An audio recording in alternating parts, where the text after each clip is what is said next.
Pernah nggak sih kamu ngerasa kalau uang seberapapun yang masuk itu nggak akan cukup kalau kamu nggak tahu cara mengelolanya gimana? Mungkin ini terdengar agak naif ya, tapi percaya deh.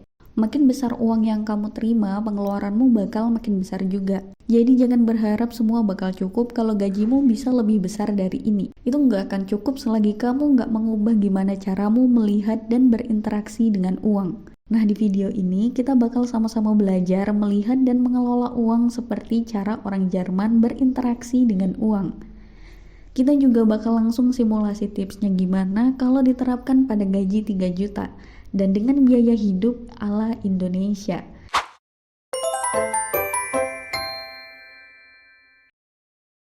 Satu, menabung dan dana darurat sebesar 20%. Orang Jerman itu sangat suka menabung. Mereka bisa bertahan hidup dengan gaya hidup apa adanya demi bisa menabung. Kamu bisa menerapkan tips pertama ini langsung saat menerima gaji. Ambil sekitar 20% dari gaji kamu untuk disisihkan sebagai tabungan dan dana darurat. Jadi kalau gaji 3 juta, maka uang yang perlu ditabung itu sekitar 600.000. Uang ini bakal dipakai jika ada biaya tak terduga yang di luar biaya hidup biasanya. Jumlahnya bakal makin bertambah terus selagi kamu masih kerja. Jadi usahakan sebisa mungkin jangan terlena sama total jumlahnya.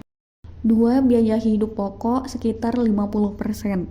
Setelah menyisihkan untuk menabung, selanjutnya adalah ambil untuk biaya hidup. Kamu bisa pilih dua cara, menggunakan 50% dari 3 juta atau 50% dari 2,4 juta.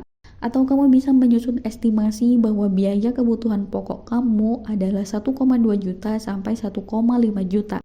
Dengan uang tersebut, kamu harus bisa mengatur agar semuanya cukup untuk membiayai kehidupan 1 bulan. Terkesan agak pelit memang, tapi kalau kamu mau jumlahnya bertambah, maka pemasukanmu yang harus ditambah, bukan mengotak-atik sistem penganggaran. 3. Kebutuhan harian dan pribadi sebesar 20%. Lalu untuk kebutuhan pribadi seperti kuota, perlengkapan mandi, perawatan wajah, atau hal lainnya yang bersifat pribadi, itu kamu bisa gunakan 20% dari total gaji. Jadi sekitar 600.000 itu khusus untuk urusan pribadi. Cara ini bakal membantu kamu merasa lebih cukup dan terorganisir dalam mengelola uang. Dan dengan memisahkan antara kebutuhan pribadi dan kebutuhan pokok, kamu jadi lebih bisa memetakan keinginan berbelanja. Cara ini juga bakal bikin kamu belajar menahan keinginan, belajar menentukan prioritas, dan belajar hidup minimalis.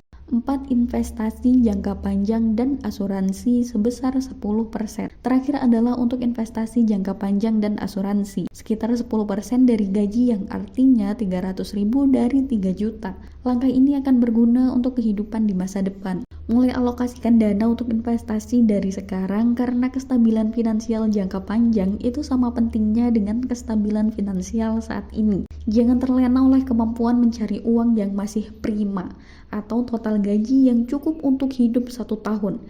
Investasi adalah bentuk persiapan yang direncanakan, diperhitungkan dengan matang dan terukur. Jadi mulailah dari langkah kecil dari sekarang. Apa yang bisa kita pelajari dari uraian ini adalah 1. Disiplin dan patuhi aturan keuangan yang sudah disusun.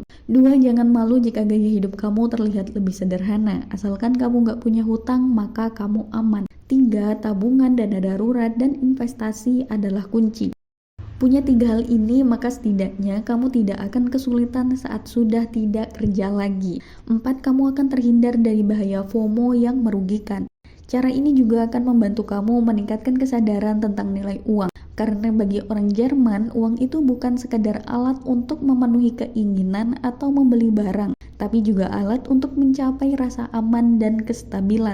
Alasan mereka melakukan pengelolaan sedemikian rupa karena bagi mereka, uang adalah sesuatu yang berharga, dan sesuatu yang berharga harus dikelola secara bijak agar nilainya tidak turun sekedar sebagai alat transaksi jangka pendek. Sekian ulasan singkat tentang bagaimana mengelola keuangan, disiplin, dan mencapai keuangan yang sehat ala warga Jerman. Semoga bermanfaat.